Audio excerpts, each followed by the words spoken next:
অধিকাংশ মেয়ের সন্তান কেন নিজের বাবার বাড়িতে যেয়ে হয়, এটা কি কখনো ভেবে দেখেছেন? এখানে একটা তিক্ত সত্য কথা লুকিয়ে রয়েছে আমাদের সমাজে, পরিবার ব্যবস্থাগুলোতে।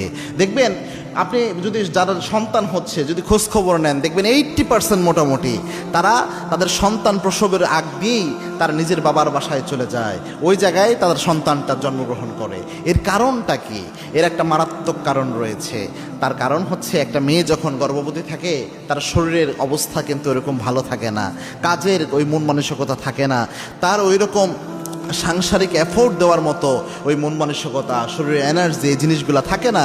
তো এই জিনিসগুলা তার শ্বশুর বাড়ির লোকজন ওইভাবে বুঝে না, যেইভাবে একজন বাবা মা নিজের মেয়ের বেলায় বুঝে। এটা কিন্তু জরুরি একটা বিষয়, কেননা শ্বশুর বাড়ির লোক, শ্বশুর শাশুড়ি ছেলের বউকে নিজের মেয়ের মতো দেখবে।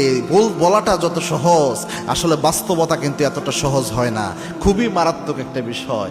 দেখা যায় যখন সে গর্ভবতী হয়ে যায়, তার তো শরীর প্রায় সময়ই মুড সুইং করে, হরমোনাল ইমব্যালেন্স হয়, অনেক সময় মন খারাপ লাগে, একটা বিরক্ত ভাব লাগে, কাজ তো করা তো দূরের কথা, একটু শরীরের দিক থেকেই একটা খারাপ লাগা অনুভব হয়। তো সেক্ষেত্রে একজন মেয়ে তখন সবচেয়ে নিরাপদ, সবচেয়ে কেয়ারফুল আচরণ তার সাথে করবে, এরকম একটা জায়গা সে তখন এই জায়গা হিসেবে বেছে নেয় তার নিজের বাবার বাড়িকে।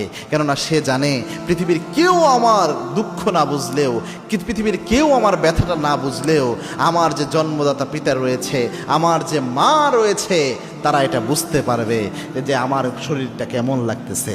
এটা কিন্তু চিরসত্য, বাস্তব, তিক্ত হলেও মেনে নেওয়ার মতো একটা কথা। এটা হয় হরহামেশা।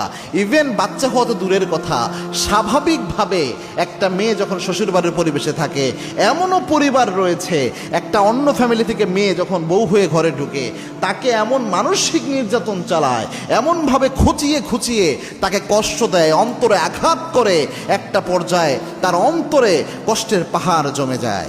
আপনারা যে দেখেন প্রায় জায়গায় যে ছেলের বউদের সাথে অনেক সময় পরিবারের সমস্যা হচ্ছে, এটা সব সময় আপনারা তো একপাক্ষিক দোষ দিয়ে থাকেন যে বর্তমান জেনারেশনের ছেলের বউগুলো ভালো না, এরকম একটা অবস্থা কিন্তু আমরা বলে থাকি। কিন্তু দেখা যায় না, ব্যাপারটি এমন নয়, উভয় পক্ষের দোষ রয়েছে।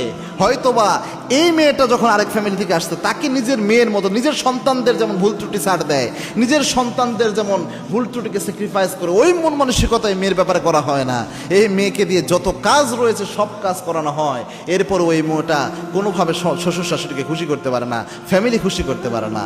এরকমভাবে যদি জুলুম কারো উপর করা হয়, যদি কোনো ছেলের বউ তার শাশুড়ির উপর করে, কোনো শাশুড়িও ছেলের বউয়ের উপর করে, মনে রাখবেন এই প্রত্যেকটা জুলুমের জন্য আল্লাহ কিয়ামতের দিন ধরবেন। এবং কি আল্লাহর হাবিব সাল্লাল্লাহু আলাইহি ওয়াসাল্লাম এই জুলুমগুলোর ব্যাপারে সতর্ক করেছেন, আয-যুলমু যুলমাতুন ইয়াউমাল কিয়ামাহ। এরকম জুলুম যদি কেউ কারো উপর করে, এই জুলুমগুলো তার আখিরাতের জীবনকে অন্ধকারে বানায়া দেয়।